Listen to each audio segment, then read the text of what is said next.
Hello students, நம்ம இன்னைக்கு இந்த வீடியோவில் என்ன பார்க்க போகிறோம்னா எக்ஸசைஸ் 13.3ல கொஸ்டின் நம்பர் 11 பார்க்க போகிறோம்.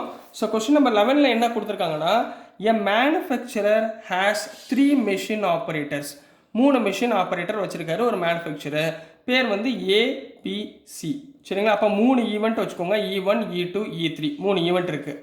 The first operator A produces 1% defective items. அதாவது தவறானது. சரிங்களா? கெட்டு போனது அல்லது உடஞ்சி போனது அந்த மாதிரி வச்சுக்கோங்க. இது வந்து A produces வந்து 1% defective item, whereas the other two operators B and C produce 5% and 7% defective items respectively. B எவ்வளவுமா defective items produce பண்ணுறாங்க? 5%. C எவ்வளவு? 7%. இப்போ அடுத்ததான் கேள்வி முக்கியமானது. A is on the job for 50% of the time. இப்போ ஏ வந்து எவ்வளோ நேரம் வேலை பார்க்குறாங்க? இப்போ 1 மணி நேரம்னா அதில் 50%, அதாவது அரை மணி நேரம் அவங்க வேலை பார்க்குறாங்கன்னு அர்த்தம். B is the job for 30% of the time. 30% B வேலை பார்க்குறாங்க. சி வந்து 20% வேலை பார்க்குறாங்க. வேலை பார்க்குறதுனா A defective item is produced. இப்போ இந்த 3 ஆப்ரேட்டரால் யாரோ ஒருத்தவங்கள்ட்ட நம்மளுக்கு என்ன கிடச்சிருது? டிஃபெக்டிவ் ஐட்டம் கிடச்சிருது. What is the probability that it was produced by A? அதாவது இது இப்போ இந்த டிஃபெக்டிவ் ஐட்டம் எங்கேருந்து வந்திருக்கு? ஃபஸ்ட்டு மேனுஃபேக்சரர்ஸ், ஃபஸ்ட்டு மிஷின் ஆப்ரேட்டர்லேருந்து வந்திருக்கு அப்படின்றதுக்குரிய ப்ராபபிலிட்டி என்ன அப்படின்றது தாம்மா கேட்டிருக்காங்க. ரொம்ப ரொம்ப ஈஸிமா. சரிங்களா? இப்போ ஃபஸ்ட்டு எடுத்தோடனே ஈவெண்ட் எழுதிக்கோங்க. Let E1, E2, E3 be the events of machine operators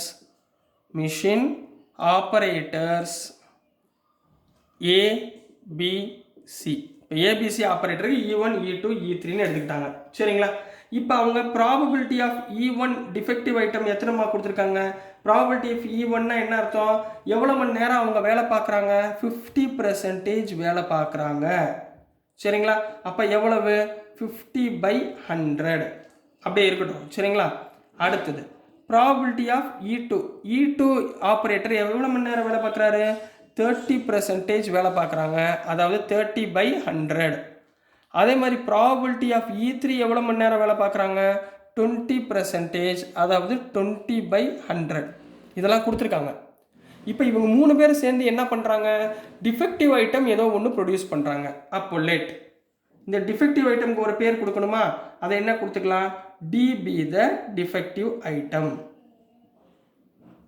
DB the defective item. அப்போது நம்ம என்ன யூஸ் பண்ண போகிறோம்? இப்போது by using Bayes theorem. என்ன யூஸ் பண்ண போகிறோம்? என்ன கண்டுபிடிக்க போகிறோம்? ப்ராபபிலிட்டி ஆஃப் டிஃபெக்டிவ் ஐட்டம் யார் ப்ரொடியூஸ் பண்ணியிருக்க போகிறா? கொஸ்டின் என்ன? ஃபஸ்ட்டு ஆப்ரேட்டர், அதாவது ஏன்ற ஆப்ரேட்டர்னா ஈவெண்ட் E1 ப்ரொடியூசர்ஸ் டிஃபெக்டிவ் ஐட்டம்க்கு D. இதோடைய ஃபார்முலா என்னம்மா? Probability of E1 into probability of D/E1 whole divided by total probability of E1 into probability of D/E1 plus probability of E2 into probability of D divided by E2 defective item by E2. இப்போ சொல்லுங்கம்மா, given கொடுத்துருக்காங்களா? என்ன கொடுத்துருக்காங்க? Probability of defective item by E1 எவ்வளோ கொடுத்துருக்காங்க? Defective item by E1 வந்து மொத்தம் 3 ஆப்ரேட்டரில் இருக்குது. அப்போ 3வது எழுதிக்கோங்க. Probability of E3 into probability of D/E3. மொத்தம் 3 ஈவெண்ட்டை கொடுத்துருக்காங்க. அதனால் 3ஐயும் எழுதிக்கணும். இப்போ ப்ராபபிலிட்டி ஆஃப் D/E1 எவ்வளோமா கொடுத்துருக்காங்க? எவ்வளோ டிஃபெக்டிவ் ஐட்டம் அவங்க ப்ரொடியூஸ் பண்ணுறாங்க? 1%, அதாவது 1/100. புரிஞ்சுங்களா? அதே மாதிரி probability of defective item by E2 எவ்வளோ கொடுத்துருக்காங்க? புக்கில் பாருங்கள், 5%, அதாவது 5/100. அதே மாதிரி probability of defective item third operator எவ்வளோ சொல்லியிருக்காங்க? 7%, அதாவது 7/100. இதெல்லாம் அவங்க கொடுத்துருக்காங்கம்மா.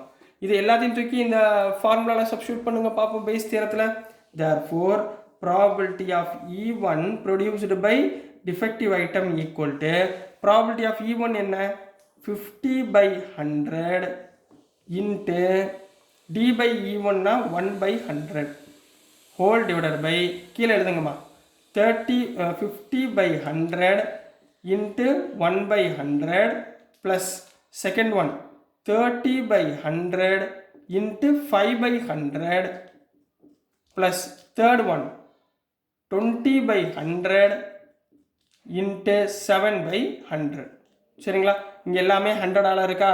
ஸோ மேலே என்ன வந்துடும், 1 2 3 4 10,000 வந்துடுமா. 50 into 1 50 டிவைடட் பை இது எல்லாத்துலேயுமே என்ன வந்துருச்சு 10,000 உங்களுக்கு சாலிடாக எல்சிஎம் வந்துருச்சு.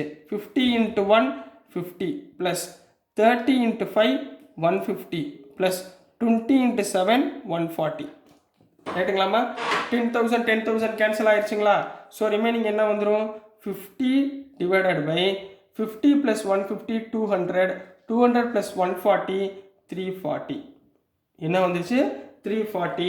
So 0 0 cancel. So answer is 5 by 34. So this is the answer for question number 11 கண்ணா. ரொம்ப ஈஸியாக இருந்துச்சுங்களா. ஸோ டியர் ஸ்டூடெண்ட்ஸ், நான் அனுப்புகிற வீடியோஸ் உங்களுக்கு புரிஞ்சிருக்கும்னு நம்புகிறேன். பிடிச்சிருந்துச்சுன்னா மறந்துடாமல் லைக் பண்ணுங்கள், ஷேர் பண்ணுங்கள், மறக்காமல் சப்ஸ்கிரைப் பண்ணி சப்போர்ட் பண்ணுங்கள் ஸ்டூடெண்ட்ஸ். தேங்க்யூ.